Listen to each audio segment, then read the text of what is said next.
진실을 파헤치는 팩트체크 기획 뉴스참. 어제에 이어 정의로운 에너지 전환을 살펴봅니다. 에너지 전환이 정의롭게 이루어지려면 누가 비용을 부담하고 누가 혜택을 받는지 그 과정의 공정성이 중요한데요.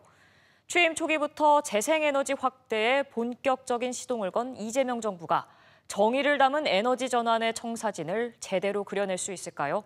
윤소영 기자가 취재했습니다.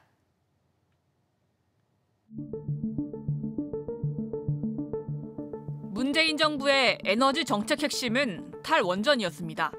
하지만 윤석열 정부는 전임 정부의 기조를 뒤집고 백지화됐던 신한울 3, 4호기 건설을 재개했습니다. 문재인 정권의 가장 대비되는 어떤 정책으로서 핵발전을 내세운 것으로 보여요. 기후위기 대응이라는 얘기는 사실 다 미뤄졌어요. 새롭게 출범한 이재명 정부는 또 달랐습니다.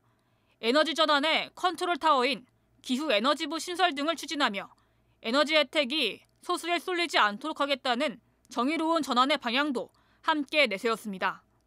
R200 대비 등 기업 경쟁력 강화에 더해서 촘촘한 에너지 고속도로 건설로 전국 어디서나 누구나 재생에너지를 생산할 수 있게 해서 소멸 위기의 지방을 다시 살려갈 것입니다. 특히 취임사부터 강조된 R200은 기업이 사용하는 전력을 모두 재생에너지로 충당하겠다는 글로벌 캠페인입니다. 주민이 기업의 수요에 맞춰 재생에너지를 생산하고 그 수익을 받는 선순환도 기대할 수 있습니다. 실제 이 캠페인이 확산한 대전의 한 마을에선 주민들이 남는 태양광 전력을 기업에 판매해 수익을 올리고 있습니다. 농업회사 법인 보령에 있는 그곳에 이렇게 판매하거든요. 그래가지고 저희 마을 주민들 한 10가구 정도가 햇빛 용돈도 받고 그랬습니다. 이재명표 재생에너지 정책, 가능성은 분명해 보이지만 그 청사진이 마냥 밝지만은 않습니다. 국내 재생에너지 개발 주도권이 사실상 민간 기업에 쏠려 있기 때문입니다. 2023년 기준 전국 태양광과 풍력 발전 설비의 90% 이상이 외국 자본 등 민간 기업 소유로 확인됐습니다.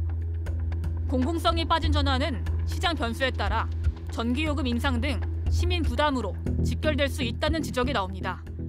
실제 영국은 민간의 풍력 개발을 맡기고 전기요금으로 투자비를 회수하는 구조를 선택했는데 발전 단가가 낮아지자 2023년 경매에 민간 기업들이 불참하면서 결국 정부는 전기요금을 50% 넘게 올려야 했습니다.